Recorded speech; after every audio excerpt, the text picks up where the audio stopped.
Buenos días, Rodolfo. En efecto, fue la interpretación que hacía ayer en mis redes sociales, porque es inevitable remitirse a la actitud que tenía el gobierno de Carlos Salinas ante las fuertes críticas de la oposición, también por decisiones, por supuesto, de política pública, pero recordemos que nos encontrábamos en una sucesión, ¿no?, en el gobierno de Carlos Salinas, en una sucesión de crisis económica, que llegó con una situación económica muy difícil, heredada del sexenio de Miguel de la Madrid, con una crisis, por supuesto, social, una crisis política, con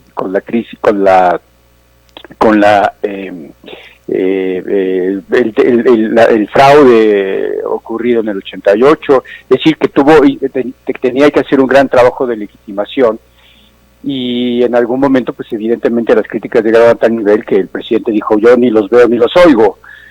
Y pues me remitió la respuesta del presidente López Obrador a ese momento, Rodolfo, en el que el presidente se muestra absolutamente refractario a las críticas, ya no de México, sino también desde el exterior, que no son nuevas.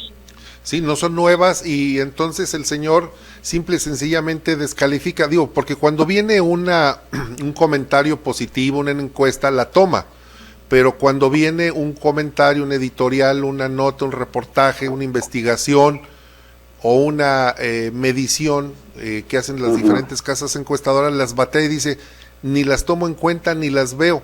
Pero pues por supuesto que el señor está enterado, está enterado que se molestó. En efecto, o sea, si bien es cierto que no las lee, porque entiendo que no sabe inglés. A lo mejor. Bueno, creo que no sabe inglés, no estoy seguro. Sí.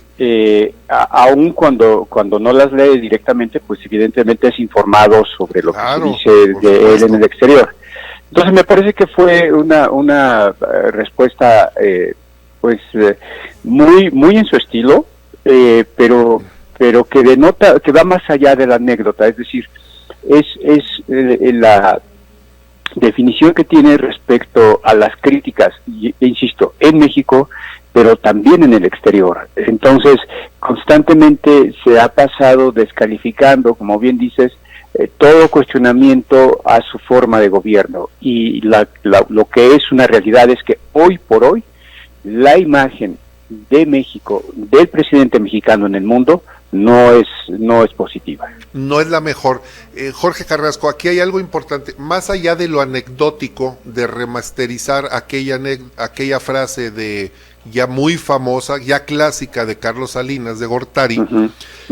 El tema de fondo es cómo nos están viendo en el exterior, cómo nos están viendo en otra parte del mundo, y que no queremos tomar o advertir esa visión que tienen de nosotros.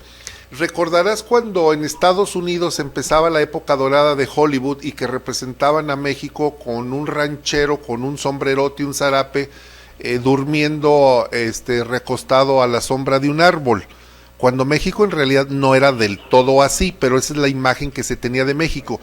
Y hoy en día, con estos editoriales y con esta percepción que se tiene de un presidente que es, como dices, refractario no solamente a la crítica, sino a las propuestas de los empresarios, pues estamos regresando a ese México de la década de los 50, un México de rancherones inútiles que pues no servimos para nada.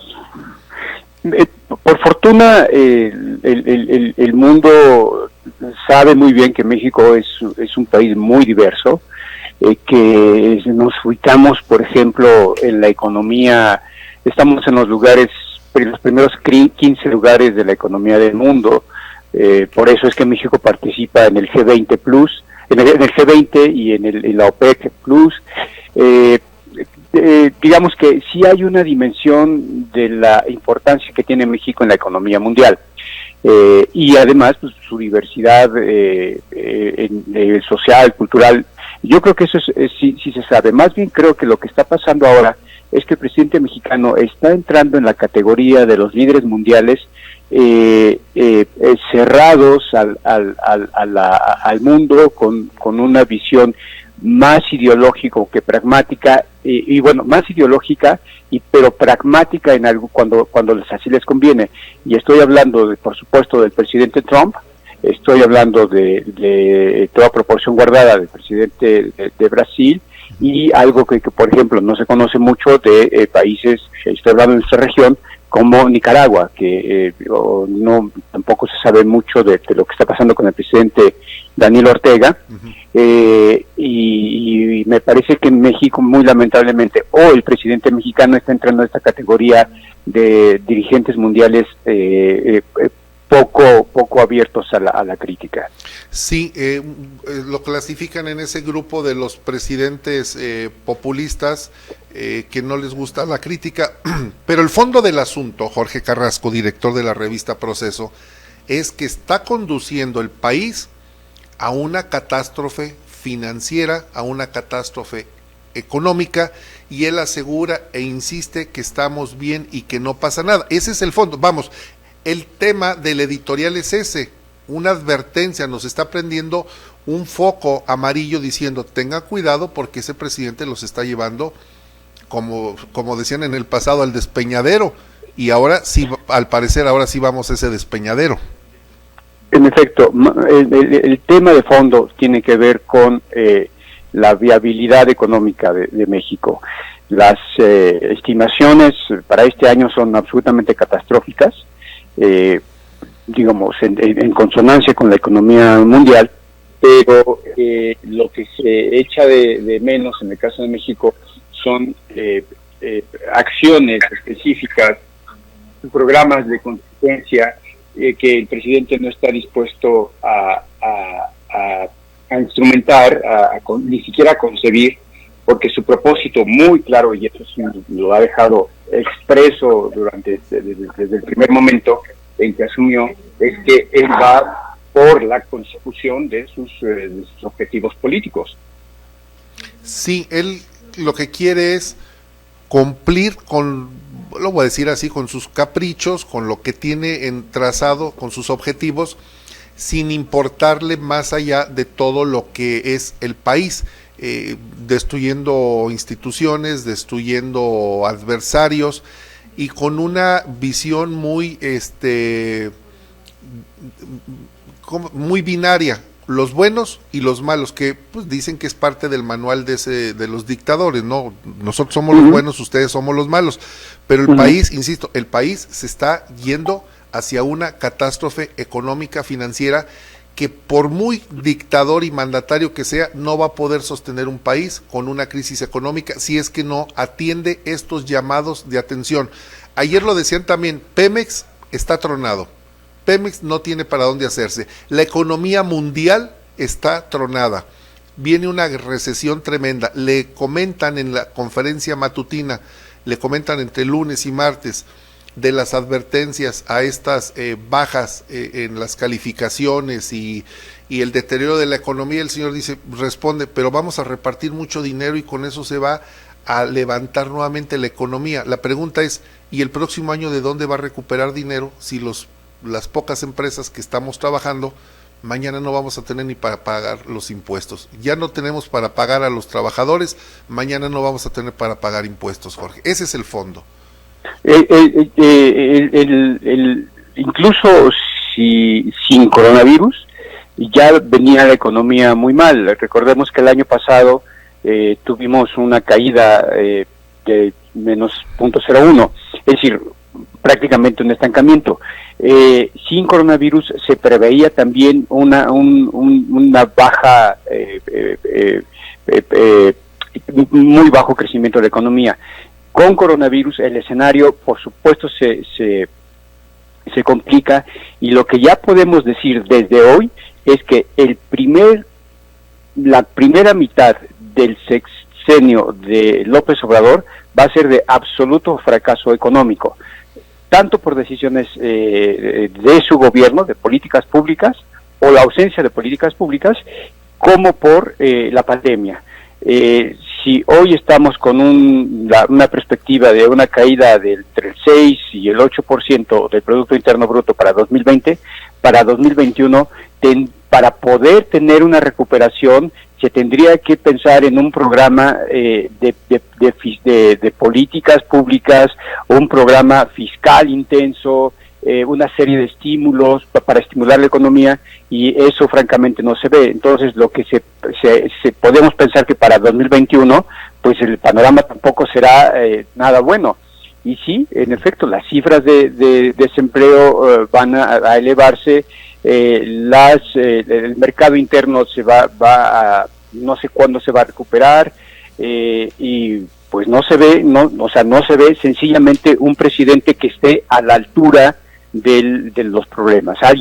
Un presidente que piensa únicamente en las empresas familiares, pues no se condice con lo que representaba, lo que decíamos en un principio, no se condice con una economía de la importancia que tiene México en el mundo. Sí, es cierto, es que la economía familiar es importante, es sustantiva, pero las empresas, los medios de producción lo son más, porque finalmente las familias viven de esos medios de producción que son a los que están atacando. Y hay unos datos ya muy graves, Jorge Carrasco, director de la revista Proceso, hay datos muy relevantes. Alejandro Malagón, el vicepresidente de Concamín, ya está advirtiendo de lo que puede suceder. Desde luego que no es un deseo, no queremos que le vaya mal al presidente porque nos va mal a nosotros, pero dice que la cifra de desempleos puede llegar al 1,5 millones de desempleados. 1,5 millones es lo que puede dejar, Jorge Carrasco, de desempleados esta crisis de salud que se está convirtiendo ya en una crisis económica. Y si llegamos a tales números, pues evidentemente nos colocamos en otras dimensiones de la crisis. Por supuesto, más inseguridad, más demandas en el tema de salud, porque también habría que pensar, por ejemplo, Rodolfo, cómo va a quedar el sistema sanitario después de esta crisis. Sí. Entonces, lo que tenemos en este momento tendríamos que estar pensando en políticas de Estado, pensar en que haya un liderazgo para salvar ya no la imagen, salvar la viabilidad económica del país. Hay un elemento central, por ejemplo, si hablamos en términos de vulnerabilidad de un país, por supuesto que la economía es un factor fundamental. Entonces, si con una economía tan débil, pues, y con una calificación tan débil como por parte que nos están dando en el exterior, el solo mercado, la existencia de un solo mercado como es el mexicano, que es de más de 120 millones, digamos que es importante, te genera consumo, pero no nos hace pensar en un país que pueda aprovechar todo el potencial que tiene. Sí, no lo hemos sabido o no lo han querido aprovechar cuando tenemos verdaderamente recursos a nuestra disposición. Me quedé pensando en lo que dices, Jorge Carrasco, de qué va a suceder con nuestro sistema de salud cuando esto pase, pero no solamente de nuestro sistema de salud. Yo haría una analogía. Todos en nuestro presupuesto familiar llegamos a tener algo de recursos, y cuando hay un riesgo catastrófico de una cirugía, de una enfermedad mayor, pues tomamos y echamos mano de lo que sea, vamos hasta con los familiares a pedirles dinero para sacar adelante el problema de salud, que es muy similar a lo que está haciendo México, disponiendo de lo que tiene, de los recursos que tiene de un lado y de otro para poder salir. Pero cuando esta crisis de salud termine, ¿qué va a suceder si ese dinero ya se dispuso y si lo que tiene, lo poquito que tiene, es para comprarse, haciendo la analogía con una familia, para comprarse un BMW o para ir a pagar el gym o para pagar un club social, cuando lo que se necesita es invertirse en la casa para comer, para vestirse, para las colegiaturas? Yo digo, el presidente está utilizando los pocos recursos que quedan para el Tren Maya, para la refinería de Dos Bocas, que no va a servir, para el aeropuerto de Santa Lucía, que ya fue descalificado internacionalmente, y entonces esas decisiones, como lo dijiste hace un momento, van a generar que la mitad del sexenio de López Obrador sea un fracaso económico y con ello nos vamos todos. Y añadiría un elemento más a estos proyectos de infraestructura que tiene el presidente. Los pocos recursos que tiene los está utilizando evidentemente para asegurar un caudal electoral. Sí. Pensemos, por ejemplo, los créditos que está anunciando para las familias, por supuesto, con lo cual no se está en contra. Está dirigido a empresas de empresas familiares que están tanto en la economía formal e informal. Eso es un mercado de votos inmenso. Sí. Y pues evidentemente lo que se está buscando es eso. Entonces, me parece que el afán electoral del presidente está por encima de cualquier otra cosa, incluso de una emergencia nacional como la que estamos viviendo. Esa es la realidad. Él está más preocupado por la elección del 2021 que por las personas que se están muriendo, que se están enfermando, por las personas, los trabajadores del sector de salud que caen como moscas porque ni siquiera tienen suficiente material preventivo para no contagiarse. Su prioridad se llama la elección. Más que de 2021, Rodolfo, 2021-2024, es decir, un proyecto de largo plazo. Es un proyecto de largo plazo. Triste lo que está sucediendo con esta presidencia. Tantos años de estarla buscando para llegar a destruir lo que habíamos construido con tanto esfuerzo, con tanto sudor, con tantas lágrimas. Pero en fin, Jorge Carrasco, muchas gracias por el privilegio de poder platicar contigo. Yo sé que no eres una persona y la política de la empresa no permite siempre estar en comunicación, pero en tu caso y con nosotros has sido muy generoso y muy obsequioso con darnos tu punto de vista. Con mucho gusto y muy agradecido por la invitación, Rodolfo. Al contrario, Jorge, y ojalá en próximas fechas pudieras estar en Aguascalientes, que te hacemos una atenta invitación para que nos acompañes en vivo al programa. Digo, unos 2 días que estés por acá. Aquí no hay tanto coronavirus. Sería un placer. Vamos a estar muy pendientes de lo que está pasando. Nosotros en proceso, por supuesto, seguimos sacando la revista, seguimos con nuestras ediciones semanales, con nuestro digital, y pues aprovecho, Rodolfo, si me lo permites, claro, para invitar a tu público, a tu audiencia, a que nos busquen, que se mantengan informados también a través de Proceso. No, y es un referente, Jorge Carrasco. O sea, las personas que están en la comentocracia, los políticos, todos los tomadores de decisiones, si no leen la revista Proceso, simple y sencillamente no le entienden a la política. Pues estamos en eso, ese es nuestro trabajo. Jorge Carrasco, muchas gracias, un abrazo. Gracias y saludos a la audiencia. Gracias para Jorge Carrasco, director de la revista Proceso.